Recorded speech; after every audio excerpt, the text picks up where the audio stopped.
tank items are terrible. Now, I want to fully delve into just the itemization of tanks without actually going into tanks as a class in this video. I will talk briefly about the runes which tanks normally go. However, I really just want to talk about the builds and the items which tanks have and why they are absolutely terrible. First, let's talk about the tank arm race. This is what I'm going to call it, right? Whenever you have a stat in League of Legends, there is often an arms race for and against that stat. For example, AD. There is an AD arms race, right? So you have AD, somebody who wants to counter AD will go armor. Somebody who wants to counter that armor will go armor shred, right?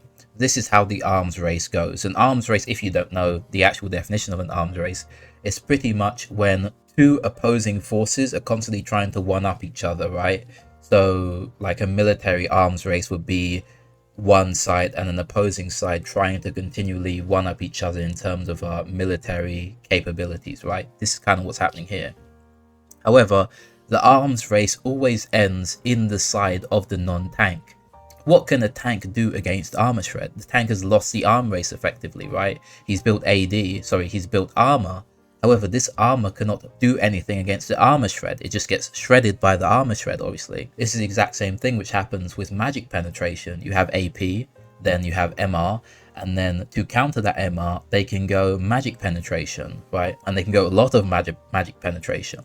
It's not just this. When we look at all the items in the games, the amount of items which beat out tank items in terms of the arms race are insane. I'll list a few now. You have Void Staff, you have Liandry's Anguish, you have Demonic Embrace, you have Divine Sundra, you have Kraken Slayer, you have Lord Dominic's Regards, you have Serelda's Grudge, you have Riftmaker, you have Bladed Ruin King, you have Mortal Reminder.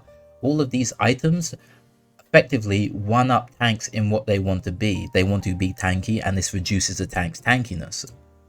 However, it's not obvious that there is anything which one-ups these items in terms of tankiness. For example, if the enemy Vladimir builds Void Stuff, what do you build in order to counter the Void Stuff, right? If the enemy ADC builds Lord Dominic's Regards, what do you build in order to counter the LDR as a tank? If the enemy ADC builds, or if the enemy Bruiser builds Divine Sundra or Blade of the Ruin King, what do you do in order to counter that as a tank? There's nothing you can do.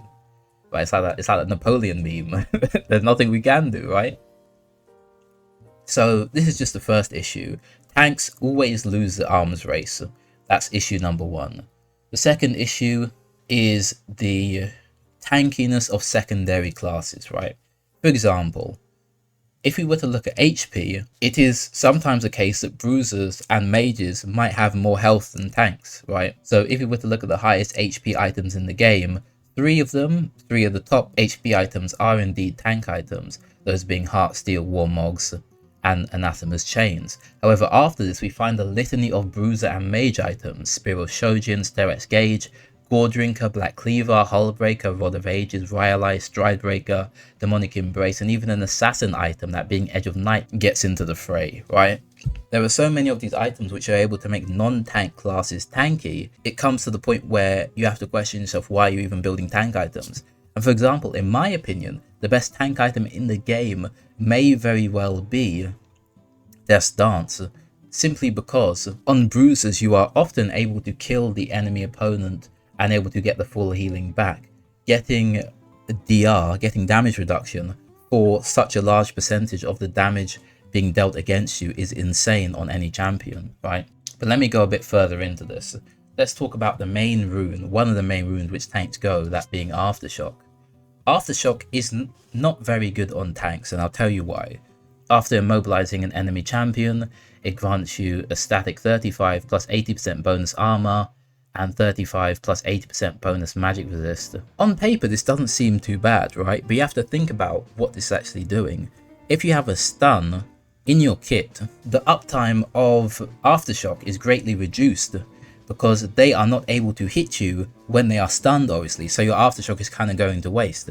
Most stuns are over half a second, so you are decreasing the amount of time where you get your bonus resistances, where the bonus resistances are effective, by at minimum half a second, and this can go up to upwards of 2 seconds depending on what champion you go, depending on if your champion has CC combos, for example like a Sejuani might have, right? And this is just one of the issues as well. And then we get into the next issue which I'm going to talk about here, which is the fact that a lot of tanks, a lot of the time previously it used to be that, oh, this champion is so hard to kill, how am I supposed to kill this champion? That used to be a lot of the discourse. However, now there are so many easily accessible ways to kill tanks, the discourse has shifted to, I am CC'd forever, I can't move, I can't do anything, which in my opinion is a much more unfun way to play League of Legends. Previously, you would have an ADC, and the ADC would take a long time to kill a tank. This is true, but the ADC would be able to do something while attempting to kill that tank. They could kite, right? This is one of the main advantages of being ranged. You're able to kite out the enemy opponent. And since tanks previously were fairly low mobility, now we have Cassandre who dashes all around the place. But anyway, since previously they were fairly low mobility, you were able to do that. They would take a long time to kill, but they were killable, right? You were able to kill them. Now tanks are killable, however, the difficulty with killing them is you not being able to do anything. You're just there watching the screen like it's a TV show rather than an interactive video game, right? People getting CC'd for upwards of, I've seen upwards of 9 seconds, 10 seconds of CC in a single match on a bruiser. Normally on ADCs it's not that long because they die before you're able to get off that much CC on them. But this, in my opinion, is a much less fun way to play League of Legends on the side of the ADC or assassin, firstly, and secondly, it's much less fun on the side of the tank. All of the intuition, all of the stuff which I personally like about playing League of Legends is now lost because it doesn't matter what you build. All you really want to build is CDR, I suppose, so you can get out as many stuns as possible. But what fun is that? There's no way in order to build counter to the enemy because they can always one-up you in the arms race.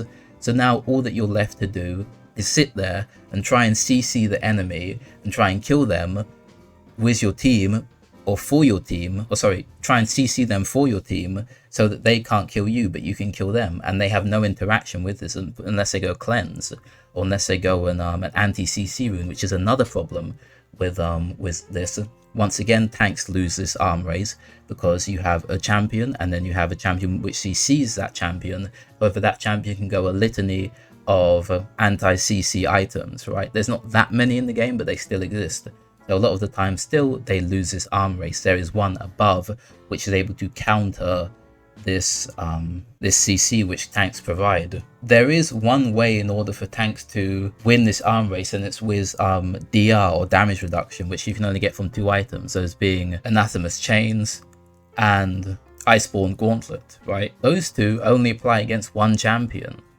You can only apply them against one champion, so that creates its own problem.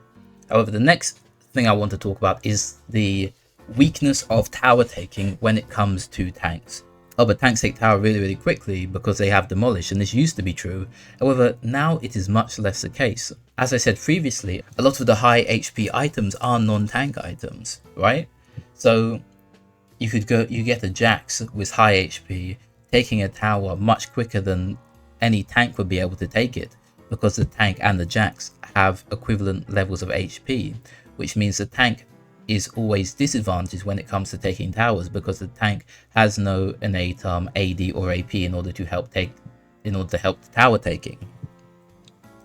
However, the bruiser or the mage has increased AP and AD, obviously because they build AP and AD items which help them take the towers, right? The only way where tanks are doing well in this regard is jungle, right? This is why Rammus was so OP, because of all the jungle changes, but we'll get to that in another video probably. The last topic I want to talk about here is the untankiness of tanks compared to other classes in the game. The best form of tankiness is not HP, is not armor, is not MR, is not DR, is not any of this. The best form of tankiness is healing. Healing has and will always be the best form of tankiness. So healing champions are always going to be better tanks than tank champions because they simply have more sustain than tank champions. In theory, a healing champion could go on healing indefinitely. However, a tank champion is always going to get worn down after some time. Not to mention that healing innately scales with AP or AD. It scales innately with offensive stats, which means the more defensive stats you get, the more offensive stats you get, or vice versa. The more offensive stats you get, the more defensive stats you get as well. For example, a 600 AD Caitlyn is going to heal more than a 300 AD Caitlyn. A 600 AD Nyla is going to heal more than a 300 AD Nyla. which means you are getting a combination of both of the best worlds here. Not only are you able to be extremely tanky, you're able to deal extremely high amounts of damage because you have AD and you have healing, or you have AP and you have healing. Simply, people can buy healing reduction, but this healing reduction often does a lot less than you'd expect it to do. You are, in a sense, losing this arms race, but if it's really that big of a deal, you can always get yourself, and in fact, you aren't really losing this arm race if you think about it. Let's say you get yourself a Spirit Visage, which gives you increased healing and increased shielding, right? You can get the Spirit Visage. You can get a support item. This is why Heal Maud was so OP for a short amount of time, because he was just unkillable, right? However, he had other issues because he couldn't go as much AP as he wanted to and so on. However, even if you are losing this arm race to some extent, you are still far better off than building armor simply because of the synergies which you have. You are both defensive and offensive to the maximum capability, and it's not just that, it's that these two feed off and synergize off one another. This is why healing, if I had to say which is more tanky, a Warwick or a Scion, I would go for the Warwick a lot of the time, assuming they're both able to fight me, right?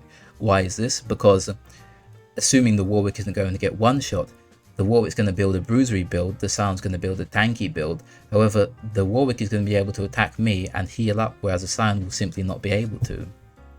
Healing is and will always be the best form of tankiness. When I think about the tankiest tank in the game, I'm not thinking about an Ornn or a Sion or any of these sorts of champions. I'm thinking about a Volibear. Why Volibear? Because Volibear's healing is insane, right? He's able to build somewhat tanky and he's able to heal up a significant amount. These two factors in tandem make him tanky. Healing is the best form of tankiness. Why would I build tank items when I'm always going to lose this arms race, instead of just building and choosing a champion which is able to build the items which win the arms race, right? Why would I pick a Sion over a Jax? So yeah, that's the video for today. Thank you a lot for watching, and I'll see you lot in the next one.